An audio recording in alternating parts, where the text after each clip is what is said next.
Well, hello there, and thank you for joining me for the latest edition of Telile 24/7. I'm your host, Adam Cooke. On this week's show, we have an interview with the chair of the Richmond County Literacy Network, Paula Kavanaugh. She speaks to Becky Bourinot of Telile Community Television. And we have coverage of a recent announcement that took place at Samson Enterprises in Petit de Grat regarding federal funding for a new contract for the Petit de Grat business to build new patrol ships for DFO. But we begin with the first of three parts of a conversation that we're having with the head of the Cape Breton Transgender Network. Veronica Merryfield has been involved on many levels in different issues involving the LGBTQIA community. You're going to hear about everything from social work to education, not just here in Nova Scotia, but also in New Brunswick, and about the concerns that still exist for members of the LGBTQIA community.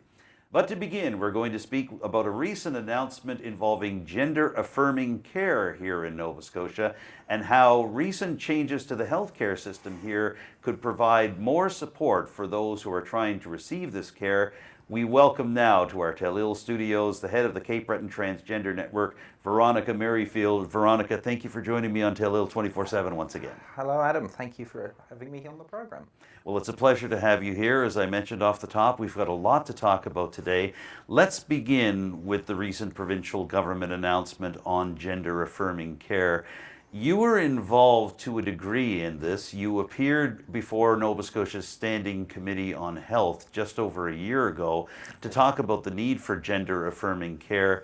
Can you tell us a little bit about what you've seen now and whether you feel that what the province presented earlier this summer matches up with what you and your colleagues would like to see? So I appeared last year at the Standing Committee to talk about what was working and what was not working, and a lot of what was not working. And I've had a number of conversations with the folks at Nova Scotia Health on gender-affirming care. One of the big things that's happened in the last year is that the World Professional Association of Transgender Health, WPATH, who are the standard setters for transgender care across the world, issued their Standards of Care version 8. The version 7 was 10 years ago. And just a little piece of history, the WPATH was evolved out of the Harry Benjamin Institute, so a little bit of transgender history here. Harry Benjamin was a specialist in the US whose first trans patient came to him in 1948, a 14-year-old from California. And for a long time, he was and his institute were the standard setter.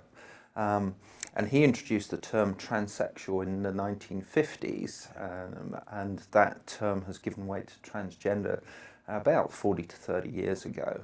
And it's become the default term. So it's just an interesting piece of history and how language changes. The Standards of Care version 8 was radically different from version 7 and was in line with what a lot of us in the community were advocating for. So that conversation last year at the legislature pretty much was in line with what WPATH brought out with their Standards of Care version 8. So Nova Scotia Health has reacted reasonably quickly to the Standards of Care version 8 and brought their policy somewhat up to date with version 8, and we'll leave it at somewhat. One of the big moves that's changed with this most recent policy is about the equitable access to gender-affirming care. And this is in line with some of the other work that I know is happening in Nova Scotia Health around access equity for everybody, and trying to cover some of the gaps that have been happening and the shortfalls on delivery with frontline service workers. And to that extent, that's the bulk of what this policy change is about. A lot of the bigger items that I was really looking for happening haven't happened yet. Such as the opening up of the other kinds of surgeries that are available through the province's supplier of choice in Montreal. I also want to see them open up access to other service providers across Canada. There's a centre in Toronto and a centre in Vancouver. And I believe that discussions are ongoing around interprovincial insurance claims, but I haven't had any news on that yet. But the opening up of other surgeries, the equitable access to other treatments that are required as part of a transition journey are not yet open to, and that's been something that a number of us have been pushing on the government for. So those kind of pieces I've not seen. In March, the Committee of the Whole, looking at the budget changes, were questioning around some of the gender-affirming care pieces, particularly in light of the 1.8 million extra that was in the budget that accounts for 0.15% of the increase in the budget over the last 2 years. The overall health service budget has gone up to $6.5 billion. There was also 1.2 million set aside for Pride Health, and Pride Health is the part of the Nova Scotia health system that looks at provisioning healthcare in particular for the 2S LGBTQ+ community. Currently, that's only one person working in that part of the organisation, and they're based in Halifax. There's nothing outside of Halifax. And that one person is grossly overloaded. But we have no visibility on what that 1.8 million and that 1.2 million is going to be used for. And I've asked several times and not got an answer. The very broad stroke answer that I get for the 1.8 million is an increase in the service for increasing numbers. But the numbers involved would mean they're looking at a vastly different set of patient counts than the 0.78%, wasn't it, in the census, which indicates to me that they're looking at opening up spending money on other things, but nobody's telling me, and I'd really like to know, because those are the other pieces that we've been campaigning for. So for some folks, the other surgeries that are available at Montreal may be covered in the future, which is what we're pushing for, and I hope that the budget numbers indicate that, but I'm not seeing anything yet. The other interesting thing that came out of that, the Committee of the Whole, was some questioning around the use of NDAs by Nova Scotia Health. So just as the way things work is, if a doctor recommends somebody for a surgery that doesn't have MSI cover and they initially refuse it, there's an appeals mechanism to appeal getting that covered. And Nova Scotia Health does pay for those uninsured coverages. And so, for instance, some years ago, this mechanism was used for breast augmentation in the trans community, which then led to Nova Scotia Health opening up that piece of funding for surgery.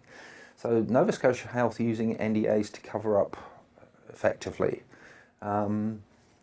would indicate that there's more going on under the surface, and I'd like to get to the bottom of that. The question was asked by Lisa LaChance of the Minister of Health, so it's now on public record at Hansard.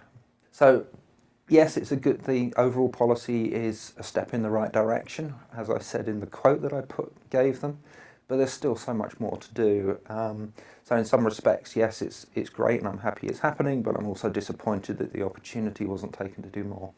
And you mentioned Lisa LaChance just a moment ago, and it's worth noting that Lisa LaChance is Nova Scotia's first transgender MLA serving for the NDP. Now, I wanted to pick up on what you'd mentioned. You were quoted in the press release that went out. Yes, you provided a quote on behalf of the Cape Breton Transgender Network. And you said in that quote that Nova Scotia could be seen by other provinces and territories as a leader across Canada in terms of providing transgender care and gender-affirming care. So even with some of the questions left unanswered and some of the gaps that still need to be filled, obviously, why did you feel that this was the case? And do you believe that this is the case, that Nova Scotia could be a leader across the country? They could be. The only province that provides a more comprehensive coverage is the Yukon. Although they've had to reword the way they do things because there was a piece in their legislation that didn't allow for publicly funded healthcare paying private providers. So they've put a bit of a halt on that until they unravel that piece of their legislation. Sadly, in Canada, in some ways, the territories are seen as the poor relation to provinces, which is, I don't think should be the way, but it is. Other provinces, folks that I work with or volunteer with across the country don't have the same kind of care that we do here in Nova Scotia, which is probably why we have a higher incident number in the 2021 census than other provinces. Nova Scotia could lead the way here. We certainly do better than a lot of provinces, and I think we could do a lot better and show the way. And in the same way that the Atlantic provinces are the seat of Canada's development in the past, they could be the seat of the development here now.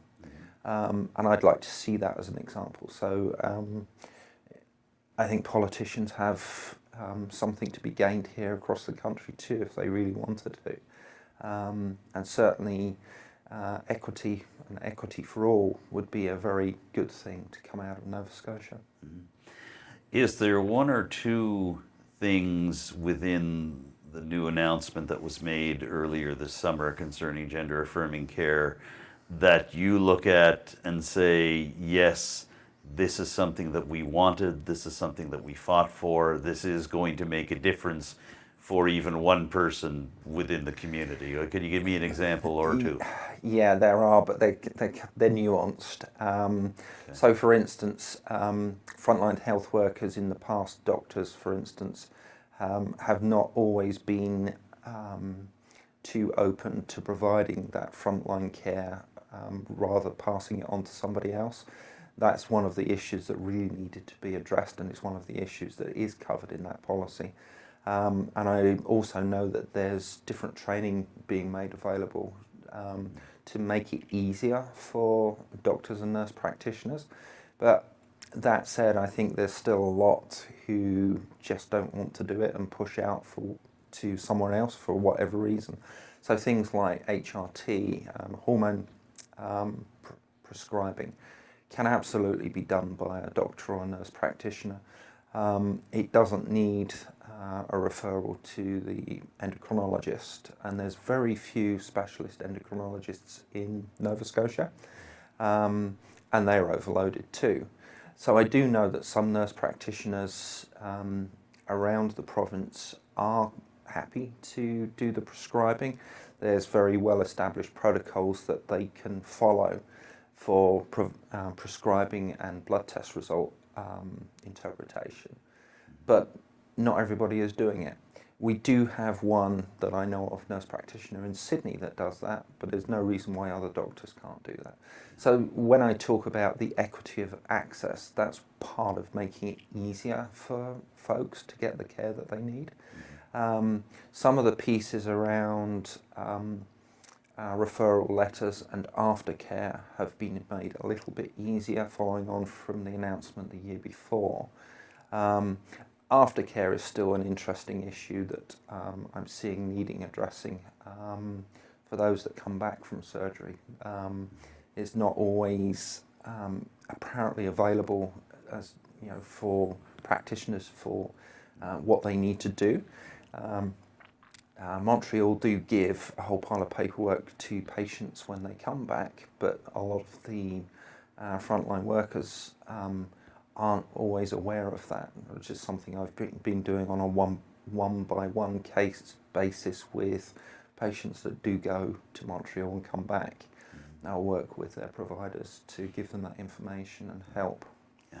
Now, you mentioned this nurse practitioner in Sydney, and it reminded me that just a few moments ago, talking about money set aside in the health budget for Pride Health, but that there's only one coordinator based in Halifax. That coordinator is overworked, you describe. Would you like to see, and this may be a question with an obvious answer, but would you like to see another coordinator set up even in Sydney or near Cape Breton to be able to handle the needs of the community here? Yeah, it does have the obvious answer, but I mean, that one coordinator would be overloaded with half the population of Nova Scotia being the HRM. We need coordinators in a lot of the other rural areas. Sydney would be nice, somewhere in Cape Breton would be nice, somewhere that's not Halifax, but I think we need more around the province. And certainly in the last year, I've been getting queries for help from across the province, and most of that is coming from the rural areas, not from within the HRM. Although that said, there have been a few. And most of that help is about navigating the health system, or what do I do because my doctor doesn't know what to do.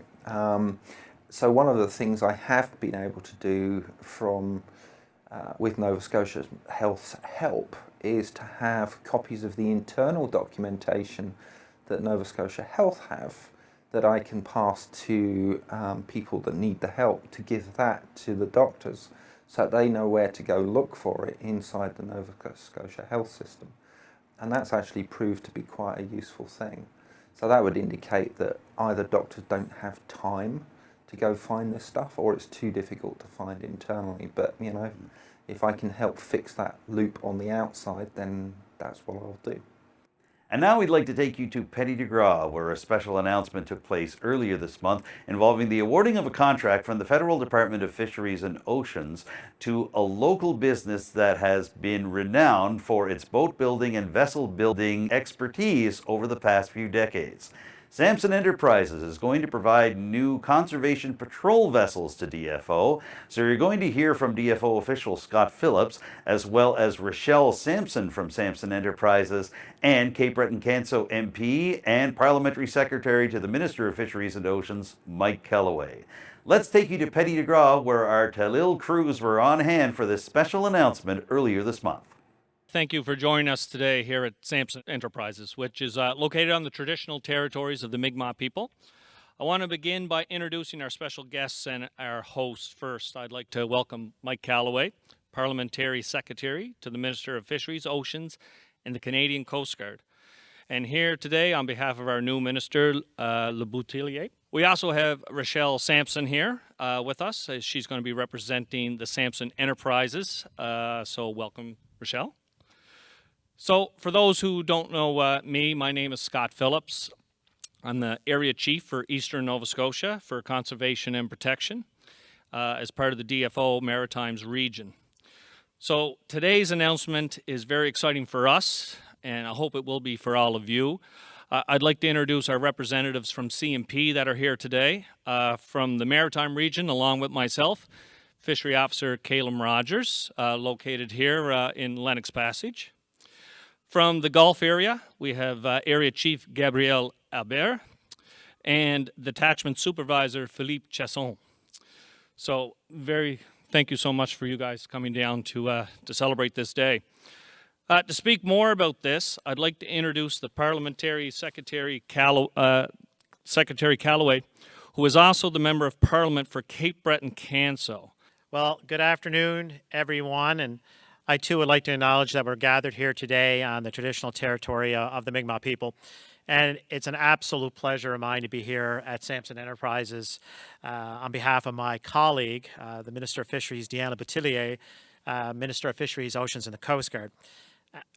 Friends and folks that are watching online, fisheries officers are often the face of the department. And sometimes they're the only visible representation of the Government of Canada in rural and remote communities. You folks, you work to conserve and protect Canada's fisheries and marine habitat by enforcing our conservation laws and regulations in all of our coastal communities. And in doing so, and this is important, they inspire Canadians to become stewards of our shared and limited resources, educating them on the importance of conservation, fostering trust, and instilling a sense of responsibility towards Canada's natural environment. And I have to say, in my time as Parliamentary Secretary, I've realized, and I think you do too, this is such an important job.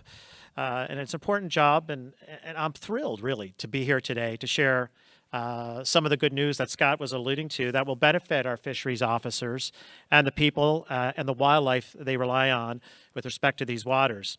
So I'm pleased to announce that Fisheries and Oceans Canada has purchased 4 44-foot patrol vessels as replacements to the regional vessels that will no longer be in service. This is important. 2 of the patrol vessels are scheduled for delivery in fall of 2023 to Richmond, New Brunswick, and Barrington, Nova Scotia. The remaining 2 vessels are anticipated to join the DFO Maritimes and Gulf Regions Conservation and Protection Detachments in the spring of 2024. Now, these modern vessels will make it easier for fisheries officers, quite frankly, to do their work, whether that's conducting enforcement operations on the water, retrieving lost or discarded fishing gear, or monitoring whales and other species of concern on the East Coast. And their design will make it safer for the fisheries officers when they have to work in difficult weather and rough sea conditions. Fisheries Oceans Canada, quite frankly, is committed to providing our fisheries officers with equipment they need to effectively enforce the Fisheries Act and to protect marine biodiversity. In fact, several fisheries officers from DFO's Gulf and Maritimes regions provided extensive input into the design and the specifications of the vessels so we can meet specific needs. That's really, really important, and that went into actually the final design as well. And I think for me, what's really key about this, along with providing the tools that are needed for CMP officers, is that these ships are going to be built right here at Samson Enterprises, right here in Petit de Grat, Cape Breton, Nova Scotia. And that means a lot to all of us, and I know it means a lot to Cape Bretoners. And a little bit of specifics, I suppose. The cost of the vessels are $1 million each. And I'm proud to say that, and this also is something that is exceptionally important for people here in Almadam, people here in the rest of Cape Breton and Nova Scotia need to know, is that we're maintaining jobs here in Cape Breton while creating more jobs in relation to building these new vessels. That is so, so important. And I've often said this, I believe it to be true. When you look at a company like Samson Enterprises, located in rural Canada, rural Cape Breton, rural Nova Scotia, it illustrates once again that big things, strong things, economic development can happen in rural Canada. And finally, our government has been investing in people and businesses like Petit de Grat. And with these new vessels, we're ensuring that fisheries officers who live and work in our coastal communities have the tools they need to do their jobs.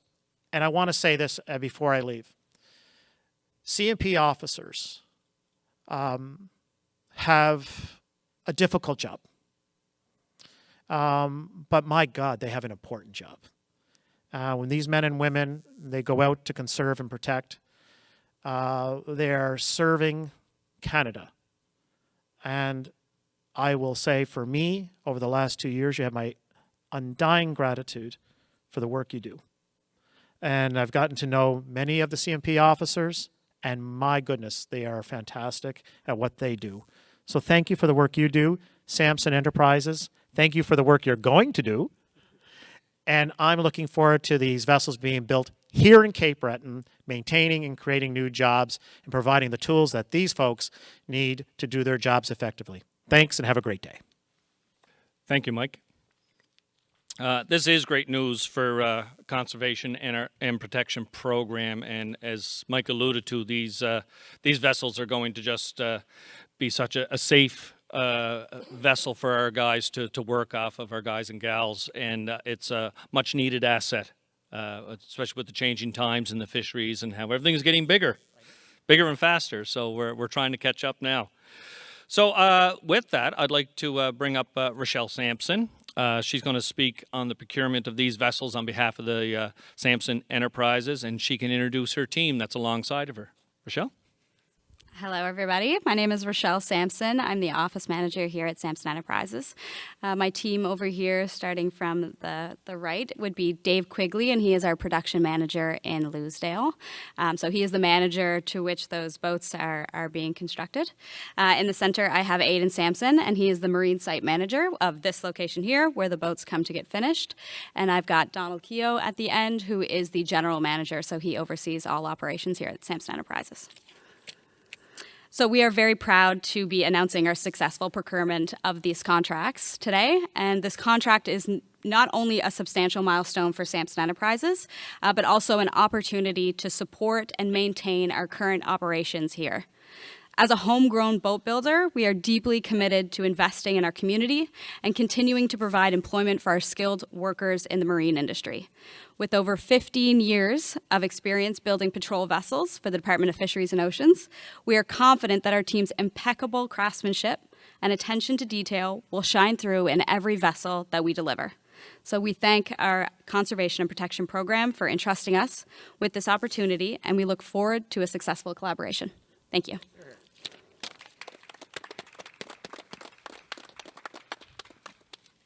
Thank you, Rochelle.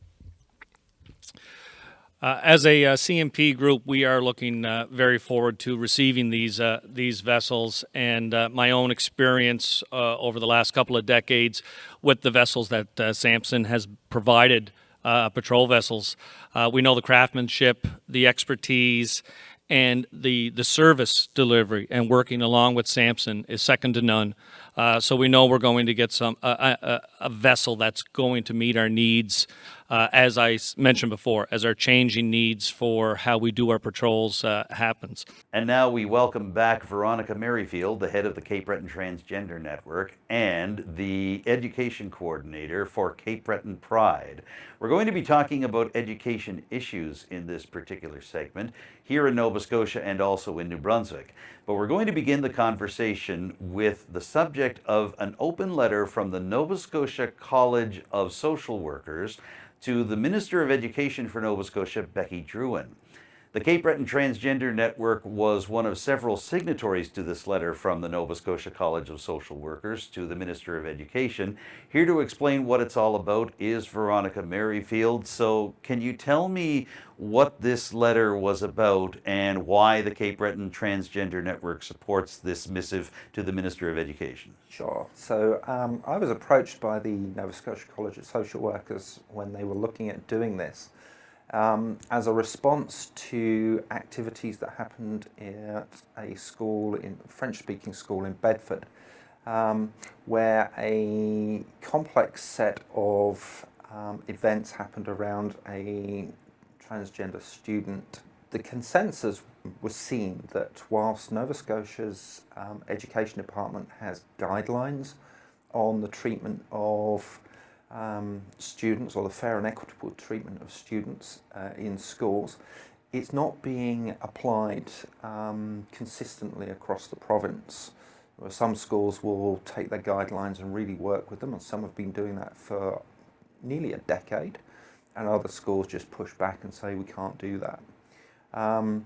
So the Nova Scotia College of Social Workers wanted to produce an open letter with backed by medical professionals, by social workers, by community advocates, by various doctors, psychologists, but primarily looking for first voice representation at schools and school boards, something that doesn't exist, as far as I can tell, in the school boards here in Cape Breton, and certainly looks to be lacking across the province.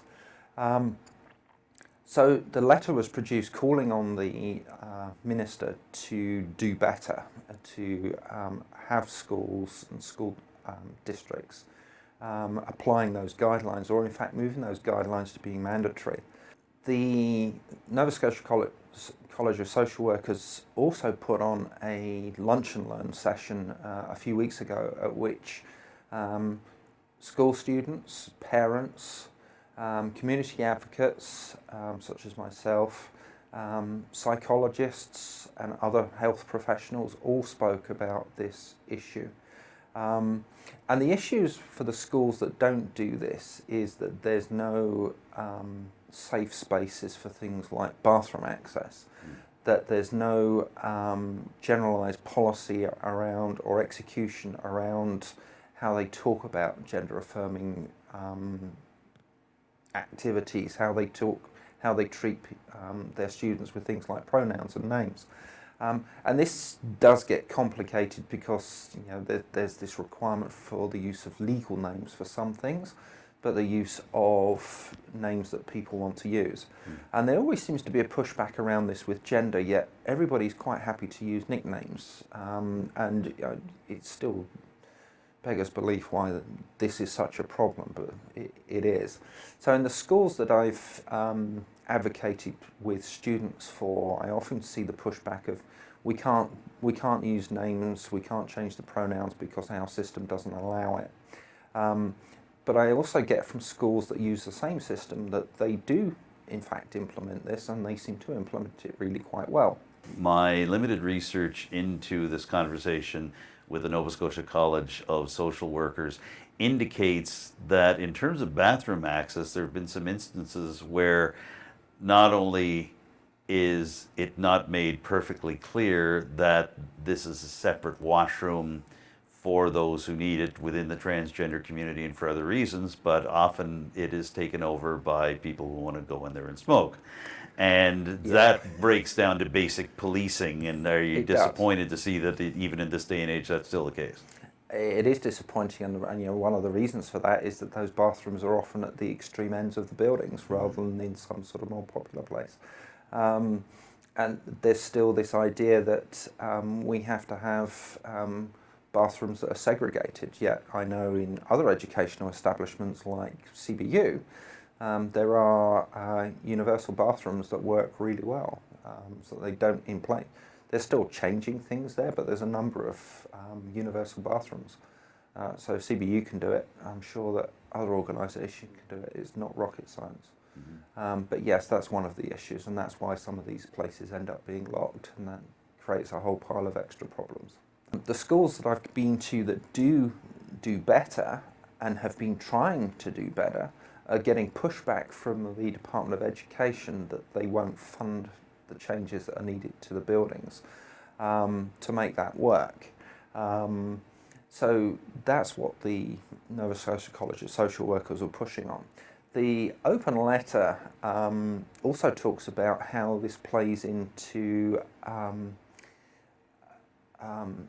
conversion therapy, in that the students are being made to conform, which is the underlying part of conversion therapy's way of working, is raison d'etre, and that's now banned. So they really, under those kind of basis, these things ought to change. So I backed that letter along with a lot of other organisations, and I was like, the lunch and learn. Both the letter is available for anybody to view on the Nova Scotia College of Social Workers website. It's nscsw.org. And the lunch and learn, I am told, is, as of recording now, when I checked, it's not on their YouTube site, but it's going to be put on the YouTube site. And there's a follow-up going back to the Minister of Health with this rather very powerful lunch and learn session that for some might be hard to view, especially the student and parent parts of that. Okay. Now, I want to ask you a bit about your relationship within your positions with the Transgender Network and with Cape Breton Pride with schools and school boards. And part of the reason I ask this is because many people in our viewing audience know that in 2018, the provincial government stripped the school boards of their elected members. So now it's concentrated more in a small office of administrators known as Centres of Education. We have one for Cape Breton, Victoria, and here in our coverage area we have the Strait Regional Centre for Education. Do you find that having that lack of an elected voice or a voice representing the people directly has hurt your efforts and the efforts of those around you to be able to make these changes happen, or are you still having a good working relationship with the administrators of the Centres of Education? The fundamental problem with a lot of these organisations is the lack of first voice representation. If you don't have the lenses around the table, that message isn't being heard. And this is part of that equity equation, right? So accessibility is being able to get to the table. Not only do you need to be able to get to the table, you need to have a voice at that table, and you need to be heard. If you don't have anybody there with those voices of experience, you're not going to have those issues covered correctly. And that goes for every organisation. I call it lenses. And those lenses are available for consult. I mean, there's plenty within the Nova Scotia College of Social Workers that would do that, but they prefer to see first voice representation. The first voice representation is lacking, and that's really one of the big thrusts to the Minister of Education, is that those first voices need to be there. And if they're not there at the table and they're not being brought in, the issues are going to be missed, the same as they are anywhere else. I find with the work that I do, I generally get called into schools rather than school boards, and it's the individual schools that I end up working with. As it happens, though, I'm also on the School Advisory Council for the Marion Bridge Primary School. Right in your backyard? Right in my backyard.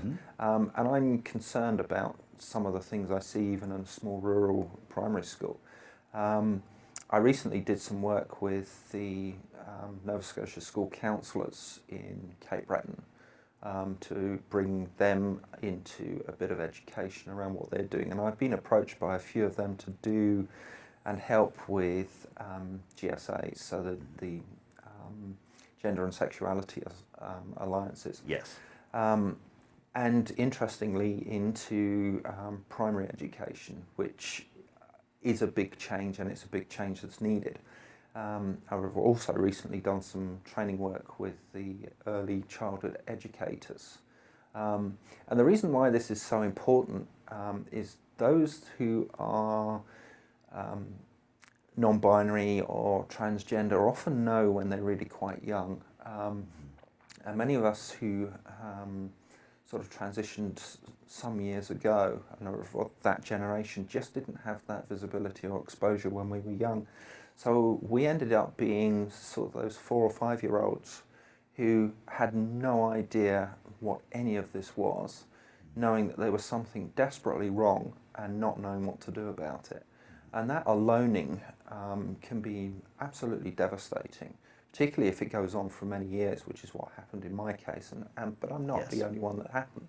So you can get a long way into your teens without knowing what it is and without seeing any hope. So just exposing younger children to some of that language, some of that visibility, allows them to realise that they're not the only ones and it's not wrong. But the pushback I get, or I'm seeing from those who don't like this idea, mainly because they've never experienced it, and mainly because they're picking up on some of the more negative tropes that are around, will see that those of us who are campaigning to do this they use the word grooming. And all we're trying to do is make sure that those young children don't end up being isolated with this perfectly reasonable thing that they're going through. And that that they can see that there is some way to be helped. And certainly those families of younger children that I've helped over the last however many years I've been doing this, those children that transition at 5 or 6, and we do have some around in Cape Breton, do exceptionally well to be able to socially transition. And that's all that's required for those early years, is social transition. Nova Scotia Health doesn't prescribe for surgery before they're 18, much to the the detractors will say, well, you can't do surgeries young. Nova Scotia Health doesn't allow you. And the Standards of Care version 8 is a bit woolly on this because different jurisdictions will do different things. But the use of things like hormone blockers makes a huge difference for somebody not to have to go through the wrong puberty. And it really doesn't have that much of a detrimental effect other than delaying puberty development should they change their mind. But transgender folk who know from young think of every reason why they shouldn't be doing something, and when they get to that point of needing that help, they know. And you know, there's been people in my life who think that this was just a phase. Well, here I am at nearly 57. I suppose it's a long phase. With all this in mind, I wanted to get your reaction to recent events in New Brunswick. We actually have talked about this a couple of times here on Telile 24/7, including last week with my counterpart in St. Andrews, Vicky Hogarth of CHCO TV, talking about changes made to Policy 713, an education department policy, which some of our viewers may know now, but we'll just give a recap. This basically gives school administrators the opportunity to reach out to parents and say, your child is identifying as X or Y or this gender or that gender, whereas the parents may not actually know that. So that level of privacy is taken away. It has caused extreme controversy in New Brunswick politics. A couple of people have resigned from the provincial cabinet. Several MLAs on the government side voted against the policy when it came back up for a vote. Yep. The premier there, Blaine Higgs, has basically staked his own leadership and the future of his own government on this policy, and even threatened to call a snap election about it.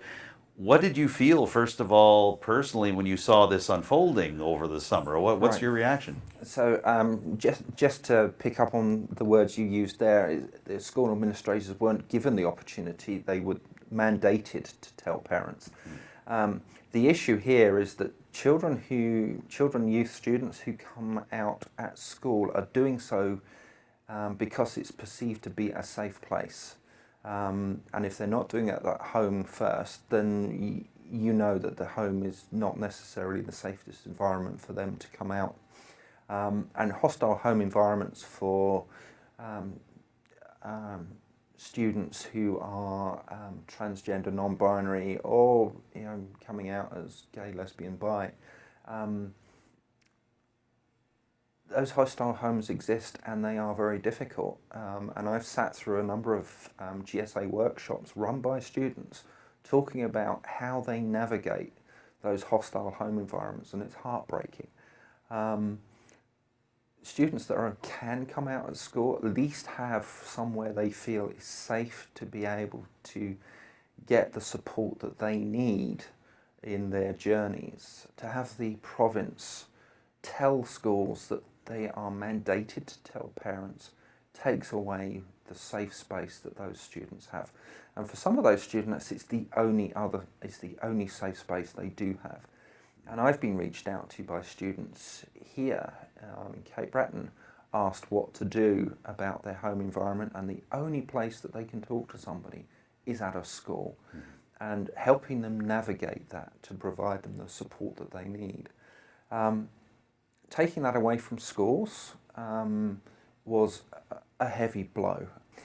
But the announcement recently that it violates the Human Rights Code is what I was expecting to happen, and I'm glad that it is happening. And it is part of a child's or a student's human rights, and to have that privacy breached forcibly is not good, shall we say. So I was pleased to see that human rights piece has come into play. I'm looking forward to seeing whether Blaine Higgs is going to resign over this, given he made such a big deal over it. But it also signals a message to our Nova Scotia Minister of Education, Becky Bourinot, because it shows that human rights are there to protect the rights of everybody. And this plays into what we were talking about a little while ago, about the transgender and gender-based students in Nova Scotia, and the work of the Nova Scotia College of Social Workers. So it needs to be taken seriously. The Human Rights Code is there for a reason. And just one more question on this particular topic.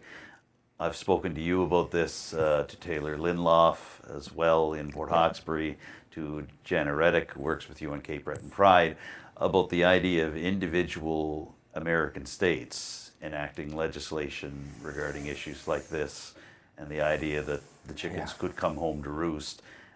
What did it feel like to you to see what was happening literally over the border in New Brunswick and saying, well, here it is, it's in the Maritimes? One of the first reactions is that kind of push that we're seeing coming up from the US is affecting provincial politics next door.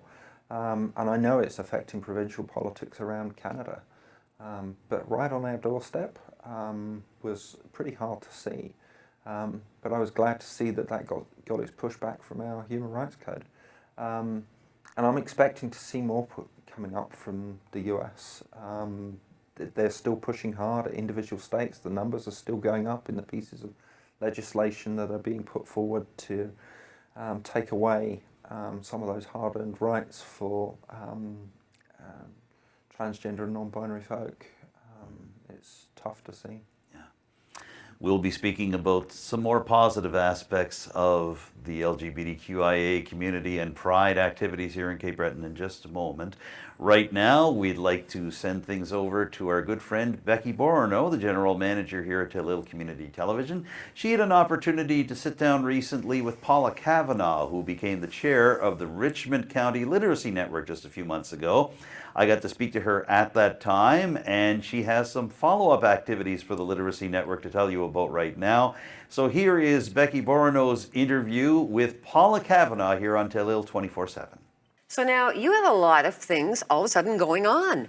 We do. When I was here last time and spoke with Adam, we had a lot of things kind of in the works and a lot of fingers crossed. We've since seen those results pay off, and we are ready to roll with some new programming coming in September. That is exciting. Now I have noticed a few ads, so you want to go through a couple, or one of them at least? Starting in September, we've got a partnership with the Nova Scotia School of Adult Learning, and we have two, so the focus this year will be digital literacy, and we have two programs ready to roll for September. We have basic digital skills, which that course is running for 3 days a week for 10 weeks, and we'll have 3 programs running. So we'll be doing enrollment for September, January, and April. Quite looking forward to that. That program will be looking at basic digital skills in definition, right? So looking at foundational computer technology, device working on a multitude of devices, technology will be provided, and looking at getting those core foundation skills for anybody who is looking for those skills. It will be partnered with North Star Curriculum, which will give you certification at the end. So for anybody looking for that resume boost. That could be pretty much all ages, couldn't it?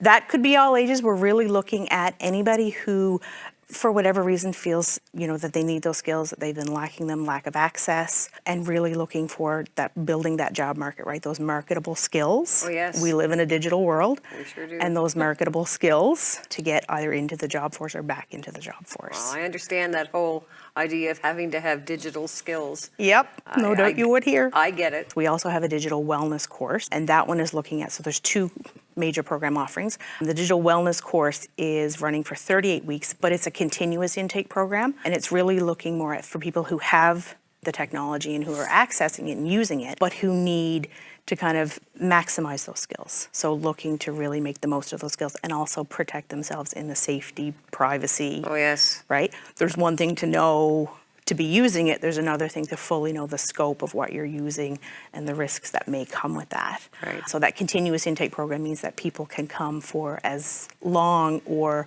as short of a time that they like to get the skills that they need. Right. But all of that information can be found actually on the Telile Scroll. It's on the Telile Scroll. And it is also on the Richmond County Literacy Network Facebook page. So Yep. it's probably everywhere. We've got it posted. That information is accessible a lot of places. It's on your scroll. It's on our Facebook page. Anybody wants to give us a follow, that information is there, and all of the updates as we come. And by all means, if you're having trouble finding it, reach out to us and we will happily pass it along. Right, and if anybody's having trouble finding it, you can reach out to Telile. We'll definitely tell you how to find it as well. Yeah, I mean, absolutely. You have all kinds of resources. At this point, we've been around for 25 years. Yeah. And we're really hoping to lay the groundwork for the next 25. Because it's a really great opportunity. It is a great opportunity, and there's, it's been around, and we've got tried and true programming. Right. We're offering the programming and the skills that people need. Yeah. And as we kind of get this program underway, we'll be looking at new opportunities to expand. Very important, actually, especially it's been very, very good to the seniors. Seniors have learned a lot of computer skills over the years. I've seen some of I've seen some of those in the works. I think it's so important. It's very important, and that would very much be the focus of the digital wellness course. Right. Is really looking at that community piece, regardless of age. Yes. But certainly in the past, we've had a lot of seniors participate in that, and it really is like when you're using the technology and when you're accessing, the devices and the social media. Right. All of those things. But understanding the risks involved. Right, because there is so much fraud these days and so many scams. Mm-hmm. And I'm sure that even myself, I guess I'm considered almost a senior now. You can get fooled, and then sometimes you don't trust your own judgment because you're not sure and you don't want to ask questions because the younger people may think you're. The vulnerability is there. Oh, absolutely. And, for our younger generations, some of that's covered in schools. Yeah, right. But it's certainly something we need at all ages. It certainly wasn't anything covered in school when I went to school because we weren't even allowed to use a calculator. Mm-hmm. So you know how times have changed, right? But it is that piece, and it's also the critical thinking piece of, right? We see a lot of things online, social media, that really need a critical thinking piece to evaluate, and that's something that will be. Right, that will be part of our curriculum. Well, I wish you all the luck in the world. Well, thank you. Excellent. Thank you so much. You take care. And we wrap up Telile 24/7 with one last bit of conversation with Veronica Merryfield, who is the head of the Cape Breton Transgender Network and the education coordinator for Cape Breton Pride. It's been a busy summer for these organizations with Pride events taking place in different parts of Cape Breton. So Veronica, I wanted to ask you a little bit about these. Obviously, the big Sydney Pride taking place a little earlier this month. Let's concentrate on that to start. How did that go? It went really well. We had a bigger turnout for the parade than we did last year. The number of floats has gone up. We honoured one of our recently departed older members, Madeline Yomchak, as the Grand Marshal posthumously, which is a really nice thing to do. The other events went off without a hitch, pretty much. And I say pretty much because we did see one protester at the Pride Parade, but they didn't last for very long. The other events, other than the movie in the park that got rained off and had to be moved a week, but all of the other events went really well. And I was pleased to see that happening. There was the general joy that happens at Pride, and the coming together of the community for these events is phenomenal to see. So it was a beautiful week to see. Now, we've got to see this in our area as well, too, with the Pride events that have happened in Port Hawkesbury over the last few years. And you were part of the march that took place back in June in Port Hawkesbury that our friend Taylor Linloff put together. And they branded this march as a transcend march. It wasn't necessarily pride in the strictest sense. It wasn't a joyful celebration. It was a matter of rising up against anti-transgender legislation. We've talked about it in different states. It was happening in New Brunswick at around that time.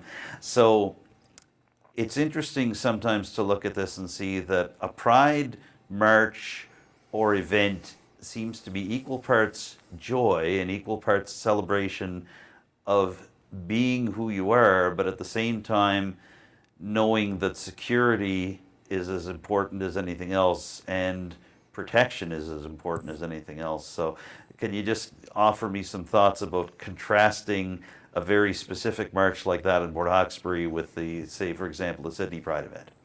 So I look at these marches in a number of ways. So in one way, we're honouring those in the past, those around Stonewall in 1969 and onwards, those who've put in a lot of work for advocacy to get the rights we have today, where we have today, but also for, to be visible and to be seen. Particularly by those who say don't want to be seen, those who are in the closet, those who are very much stuck in whatever way. Those in other countries that don't have the rights that we have here, for them to see something positive that's happening around the world, as well as the joy and celebration of coming together, but very much about being seen. And that's the piece that we did in Port Hawkesbury, is about being seen, particularly the rising tide of trans hate that's going on. And that does happen locally. I'm still getting fairly negative comments and pushback on social media and via anonymous emails, and I know others are too. There's a considerable amount of hate out there, but it is only a few individuals, but they're picking on familiar tropes that people find easy to buy into, and they seem to buy into it without really thinking about it or without reaching out. And this is where that visibility piece comes in, but it's also where that first voice comes in. People don't necessarily understand a trans history unless they've lived it. So, me talking about that and talking about some of the difficulties that I've had growing up is part of this education piece, so that people understand. I can't really tell you how it feels to be transgender and growing up any more than you can tell me how it feels not to be, because that lack of experience gives us nothing to hang on to. But I can at least try, which is what I do. I do have one more Pride Parade to do. I'm going down to at the end of September for Yarmouth's Pride events. I'm speaking to the business community, doing a lunch and learn on equity, diversity and inclusion. I'm also doing a talk on transgender history. As I said in the earlier segment, the word transgender is reasonably new. It took over from transsexual that came into being in the 1950s. So actually if you try to do a very simple search on history, you're not going to find it because the language didn't exist. But the language to describe that goes back thousands of years in a lot of different cultures. So for instance, there's 8 words in ancient Hebrew to describe various different gender presentations. There's numerous terms in First Nation cultures that go back thousands of years. There's cave paintings that have been found, there's burial sites that have been found, there's pieces of evidence that have been uncovered in the ancient Middle East, and there's other First Nation cultures in other countries. And all of this goes back thousands of years. So it's not the transgender or non-binary piece that's so new and a fad, it's this insistence that the binary is the new piece. The non-binary and the trans is very old. What are the things that keep you fighting this fight? It comes down to not having somebody take their own life because they are struggling with this, because they don't have somebody they can see that's visible, and not knowing what to do. So those instances of suicide always hit me really hard, because there's one that I wasn't able to help. So by changing the government level stuff, by changing the systemic pieces, providing education allows all of this to change. It's slow, but it's changing. So it's about ensuring that particularly youth and children don't end up wanting to take their life. It's about saving lives. It's about stopping suicides. We appreciate the dignity and the clarity and the reality that you bring to this conversation. Thank you so much, Veronica Merryfield, for joining me here on Telile 24/7 once again. Thank you, Adam, and thank you everybody for watching. That's no problem at all. Veronica Merryfield is the founder and head of the Cape Breton Transgender Network, and she is also the education coordinator for Cape Breton Pride. We'd like to thank her for joining us on this week's edition of Telile 24/7. We'd also like to thank Paula Kavanaugh for joining us from the Richmond County Literacy Network. Thank you to Becky Bourinot for doing that particular interview. And thank you to our Telile crews who went out to Petit de Grat for the recent announcement involving Department of Fisheries and Oceans funding for Samson Enterprises for the new contract that they've struck with the Petit de Grat business there. If you have any thoughts about what you've seen over the past hour here on Telile 24/7, or you'd just like to make some suggestions for a future edition of the show, I'd love to hear them.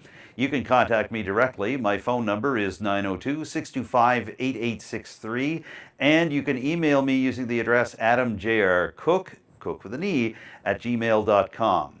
You can also contact Telile Community Television directly with your suggestions and your commentary. The station phone number here in Arishat is 902-226-1928, and the best email address to use is telile@telile.tv.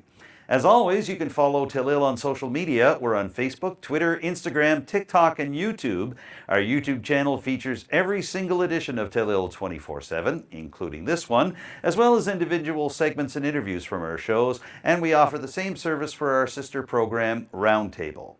For now, I'm Adam Cooke. Thank you once again for joining me for this week's edition of Telile 24/7. I look forward to seeing you again soon with a brand new show. Bye for now.